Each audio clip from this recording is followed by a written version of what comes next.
Olá, bem-vindos ao Criarte. Hoje é dia de atualização e hoje vamos ficar com a análise de uma das obras mais bonitas de sempre da escultura. Hoje vamos analisar Cupido e Psique de António Canova. Bem-vindos!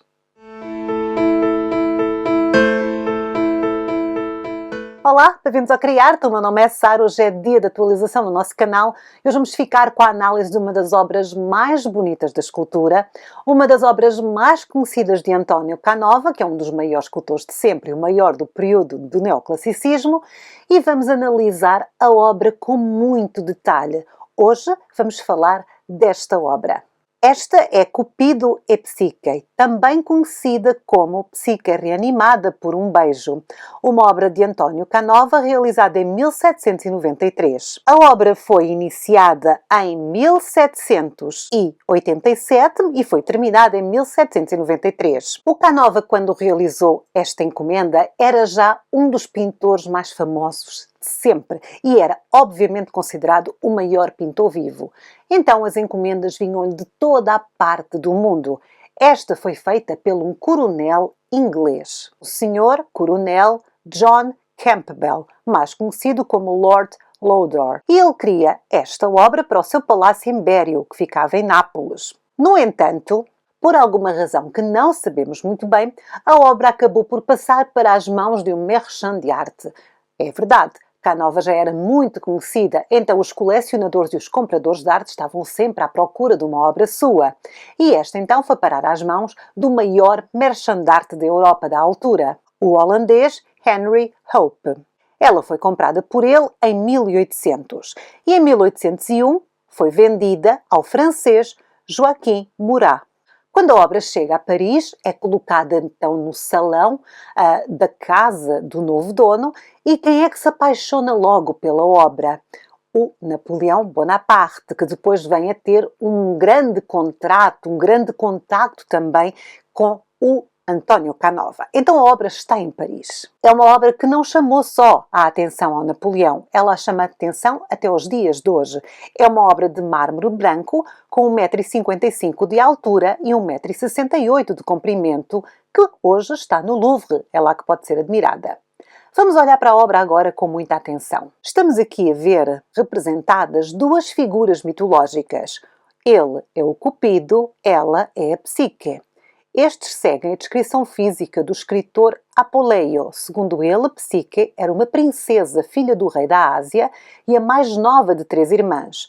No entanto, a beleza de Psique destacava-se das irmãs e de todas as mulheres à sua volta. Quando ela chegou à idade adulta, era tão bela que costumava ser comparada à deusa Afrodite. Esta comparação de uma beleza de uma mulher mortal com uma beleza divina não agradou àquela que era considerada a deusa mais bela de todas, a Vênus.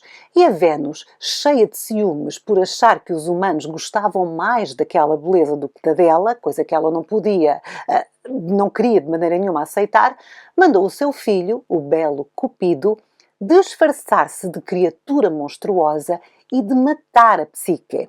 A vida pessoal da Psique também não era lá essas coisas. Ela tinha 3 irmãs que, entretanto, arranjaram marido, casaram, saíram de casa e estavam a ser felizes. E a ela não lhe chegavam pretendentes. Porquê? Porque a sua beleza era tão grande que os homens a idolatravam e achavam que ela estava num patamar superior e ninguém a queria tocar, ninguém se queria casar com ela. Ela era mais admirada como obra de arte do que como mulher. A perfeição da Psique assustava os homens. Muito preocupado com esta situação, o pai da jovem foi consultar-se no oráculo e no oráculo fizeram uma previsão. Disseram que a jovem tinha que estar sozinha num monte e que a esse monte ia chegar uma criatura monstruosa que a ia levar. Ela ia casar-se com um monstro. O pai ficou abalado, mas o oráculo disse-lhe que se ele não respeitasse a vontade do oráculo, umas coisas horríveis iam acontecer, que as outras filhas iam ter desastres, que a cidade... Enfim, estão a ver, era uma catástrofe atrás da outra. Então o pai, apesar de estar muito comovido com o destino da bela Psique, mesmo assim levou-a lá para o cimo do monte e deixou-a lá abandonada e só à espera do terrível destino que lhe ia a cair em cima, coitada. Quando a jovem Psique estava sozinha no monte e esperava a aparição do monstro, cujo destino tinha decretado que seria seu esposo, começou a soprar um doce vento do oeste. Este vento é considerado um fiel mensageiro dos deuses. E este vento transportou a jovem para um vale. E ela ali deixou-se dormir. Assim entrou em transe e adormeceu neste vale. Quando ela acordou, em lugar do vale estava um palácio dourado, um palácio lindo, encantado. E a jovem entra e começa a explorar o palácio. O palácio era opulento e belíssimo e enorme. Existiam ali dentro criados invisíveis que se encarregavam de cumprir todos os caprichos da Psique. E ao chegar à noite, o palácio estava completamente ao escuro. Não se via nada.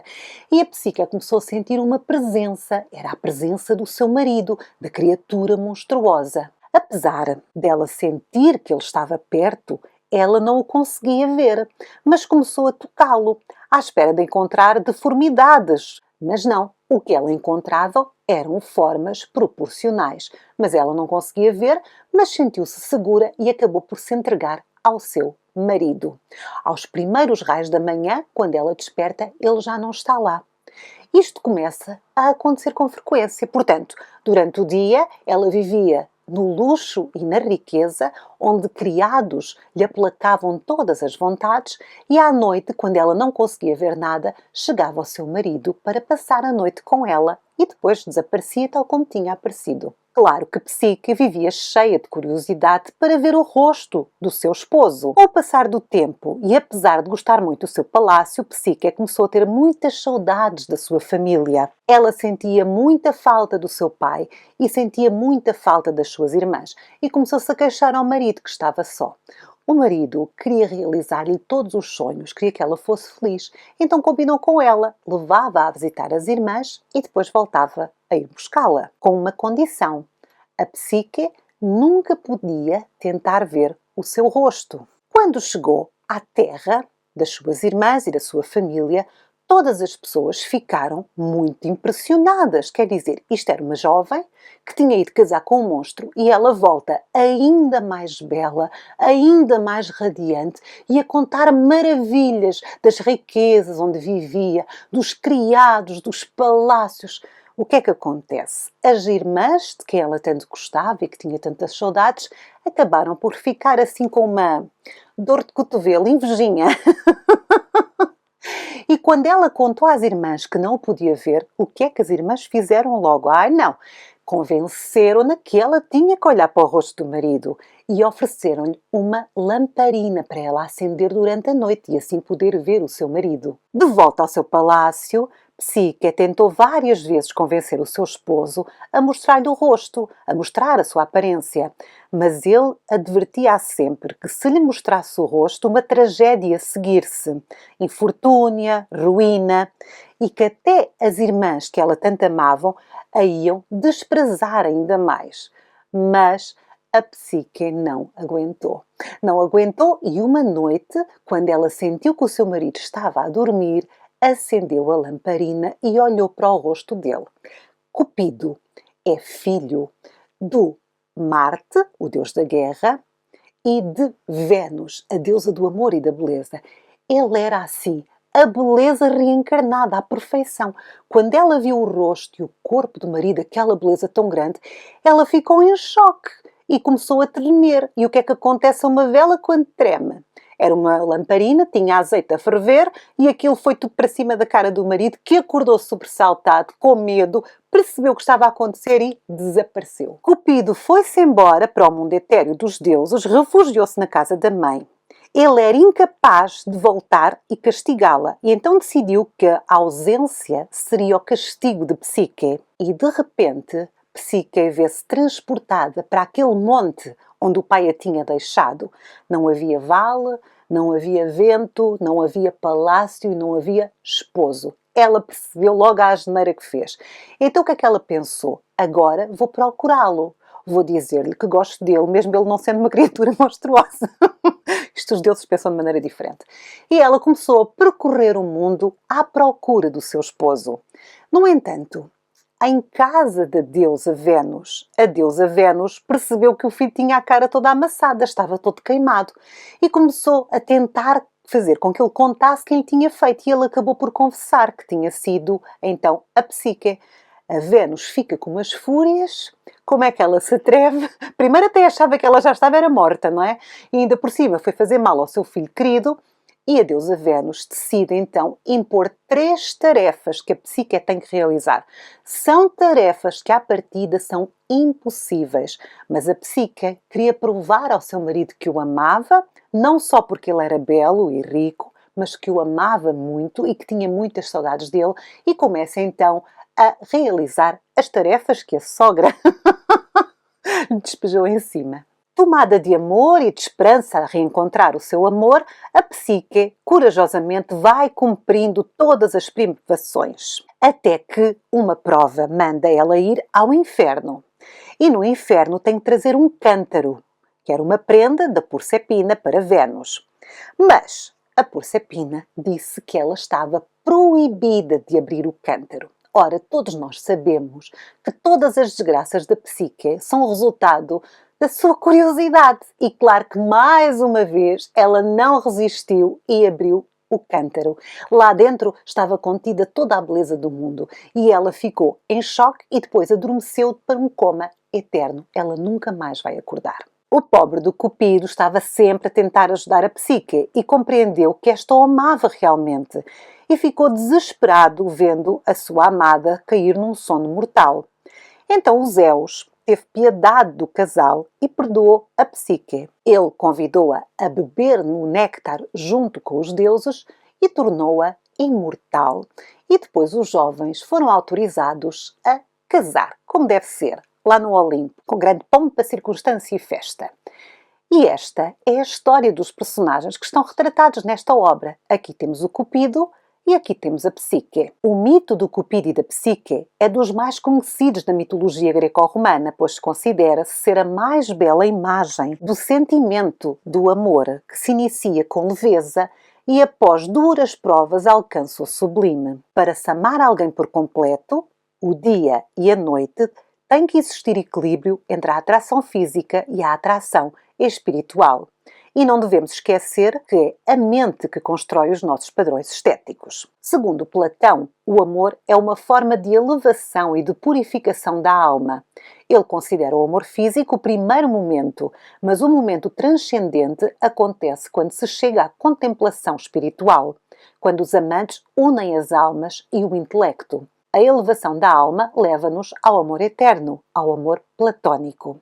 E esta obra deve entender-se como a representação dessa ideia, a ideia mais completa e mais profunda do sentimento sublime de amar. Aqui, Canova representa o amor. O amor que é também a própria figura de Cupido. Aqui está a atração carnal, a paixão, mas também a ternura e a emoção contida entre os dois. Tudo está aqui nesta obra, desde a sensualidade da carne até à redenção do espírito. Este momento captado por Canova é o momento exato em que a Psique é perdoado e acorda e o Cupido corre para ela para lhe dar um beijo. É um momento de ternura, mas também de amor e reencontro. Temos aqui uma enorme paixão, a paixão de Cupido que está prestes a chegar à boca da Psique, a qual está a despertar do seu sono. Aqui Canova capta então um momento em que o humano e o divino estão prestes a unir-se com um beijo. O momento está a caminho de uma ação e prende o nosso olhar num instante de tensão, mesmo antes do beijo. Canova dá-nos não o toque sensual do beijo, mas a ideia de amor universal.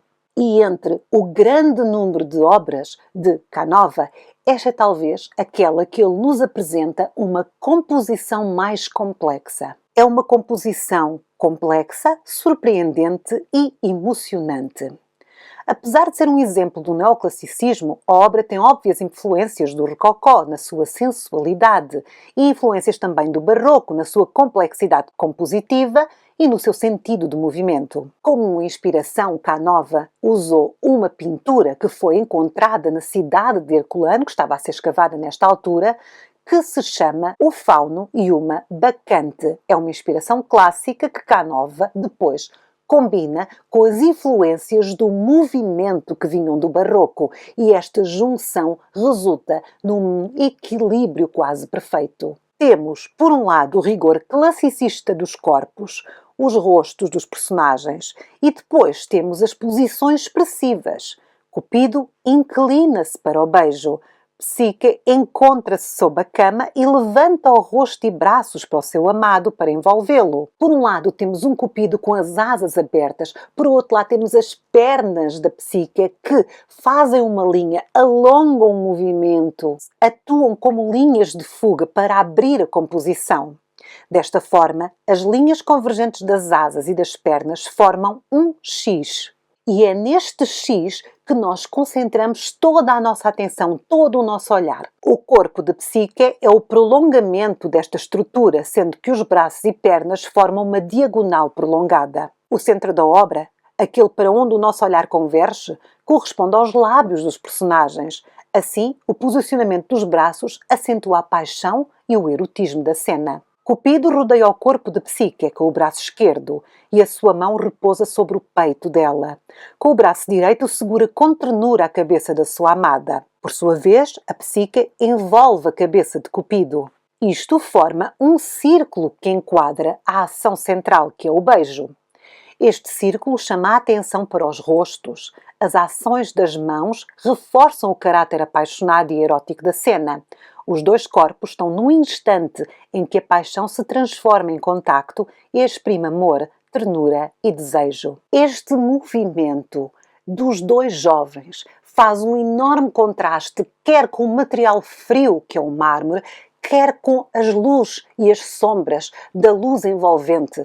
O espaço envolvente choca com toda esta ternura. É incrível, mas nesta obra, António Canova consegue tornar um mármore um material que exprime calor, o calor dos corpos, a vitalidade e o sentimento. Com Canova, o mármore deixa de ser sinónimo de material frio. Toda a composição tem uma forma espiral que acentua a união das duas figuras e o sentimento de despertar do sono e acordar nos braços do seu amado. As duas figuras estão numa posição de tal dificuldade que nos produzem ao mesmo tempo ternura e complexidade. E em toda esta obra existe ainda uma influência muito clara do barroco, mais precisamente de uma obra famosíssima de Bernini, Apolo e Dafne. Isto tem a ver com o facto de, tal como Bernini fez em Apolo e Dafne, aqui António Canova está a captar um instante. É quase como se uma máquina fotográfica tivesse tornado estas pessoas em pedra. É o instante, o captar aquele momento indefinível. Canova para o tempo, chegando desta forma à culminação da representação do movimento. Claro que, ao contrário de todo o barroco, aqui temos uma diferença muito grande na captação do movimento, que é a serenidade do rosto. Não há aqui uma emoção expressada de uma forma muito forte. Nós temos aqui algo muito leve, muito subtil, muito sereno. Claro que tudo isto ainda é mais realçado por este trabalho magnífico de acabamento do mármore. Temos um acabamento polido, temos uma obra típica do neoclássico, com linhas verticais, com linhas horizontais, com muita serenidade. Temos as linhas puras e os contornos precisos do neoclassicismo. Canova é neoclassicista, então os corpos são corpos do neoclássico. São corpos belos, corpos jovens, corpos perfeitos. E também nus. O Cupido está completamente nu e a Psique é parcialmente coberta por um pano. O nu aqui permite ao Canova fazer um estudo da beleza, como a proporção, o equilíbrio e as formas rítmicas. A expressão do rosto dos jovens também é muito clássica. O rosto do Cupido é sereno e doce, o da Psique também é muito doce. A postura dos jovens é sensual e o tratamento dos corpos revela que são muito jovens. O Canova criou esta obra como uma expressão sua do clássico, mas colocou-lhe aqui muitas influências do barroco. Os seus professores, alguns foram grandes mestres do barroco, portanto, há aqui tudo aquilo que podemos associar de bom ao barroco, não é verdade? Mas também ao clássico. Cupido e Psique destacam-se pela sua idealização, mas uma idealização serena, que elimina qualquer indício de espontaneidade, que não quer reproduzir a psicologia ou a personalidade dos seus sujeitos, preferindo representar antes o ideal do amor e do desejo. E de certeza que vocês agora também conseguem perceber porque é que esta ópera capta tanto a atenção do público. De todas as obras de António Canova, esta é sem dúvida a mais conhecida. Primeiro pela história mitológica de Cupido e Psique, que é muito conhecida, acho que todos nós a conhecíamos, que estudámos na escola, e depois também este captar o momento, este movimento barroco com uma beleza clássica. Esta idealização do amor da juventude, eles são jovens, eles são lindos, eles estão apaixonados, mas é tudo muito subtil, eles vão se beijar, mas não se beijam. Há aqui uma sensualidade carnal, mas também há algo de platónico. Portanto, é uma obra que carrega em si tudo de belo que tem o neoclassicismo. E o António Canova é, sem dúvida, um dos maiores nomes da escultura. E por hoje é tudo. Terminamos então a análise de Cupido e Psique, ou também muita gente lhe chama Psique acordando com um beijo, ou Eros e Psique, porque é o mesmo nome, só que um é grego, outro é romano. Mas seja o que seja que lhe chamem esta obra, o título original é Cupido e Psique, é uma obra do António Canova, uma obra realizada entre 1787 e 1793, que pode ser vista no Louvre e que é, sem dúvida nenhuma, um dos exemplos máximos porque é que as pessoas se apaixonam completamente por escultura e por arte. Deixem um comentário se conheciam a história de Cupido e Psique, se gostam desta obra, se têm sugestões de análise para outras obras neoclássicas, deixem também nos comentários. Sejam simpáticos nos comentários e sejam também simpáticos a deixar um gosto, a subscrever o nosso canal e se quiserem apoiar podem também tornar-se membros do Clube Criarte. Basta clicar no botão que fica por baixo de todos os nossos vídeos que diz aderir. Clicam, ficam lá de subscrever, clicam em aderir e vão ter então acesso a um vídeo onde eu explico os vários patamares do Clube Criarte. Por hoje é tudo, fiquem bem, vão ao museu, vão ver escultura, ok? Eu sou a Sara, tchau!